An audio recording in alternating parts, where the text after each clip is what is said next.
Hi, I'm James Lamont, Fellow at the Bedeen Center for Rural Economic Development at the University of Minnesota Crookston. Today, we're going to talk about positive legislative outcomes from the Minnesota legislative session of 2024 for the agricultural community. Every analysis I've seen so far has been a mixed bag. Some challenges remain, some not so much, and then in other instances, there are going to be major investments. But in the aggregate, it seems as though farmers are going to make out pretty well this session.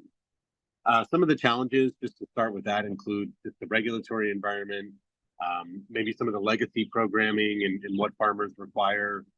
State leaders are looking kind of beyond that.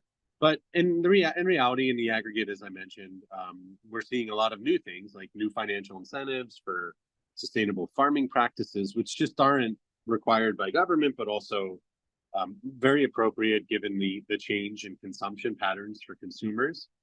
We're seeing increased funding for ag research as well as development. So that's both in agriculture in the traditional sense, but also in areas like autonomy, equipment, and other innovative sort of growth mechanisms.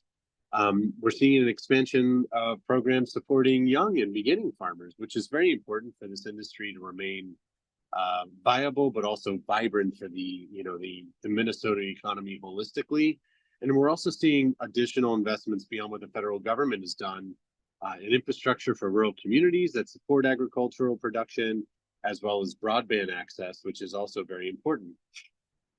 With respect to farmers and rural communities, we're seeing enhanced access to resources and support for adopting eco-friendly farming techniques.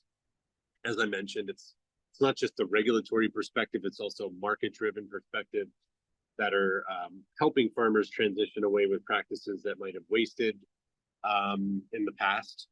We're also seeing the improvement of market opportunities through the better connectivity and technology that I mentioned earlier. To get to markets, you have to market to markets, and it's super important to have those tools in place. And then support for diversification of crops and farming methods. As the climate does change, what new economic opportunities are available to farmers, in terms of what they can produce and what they can expect in yield.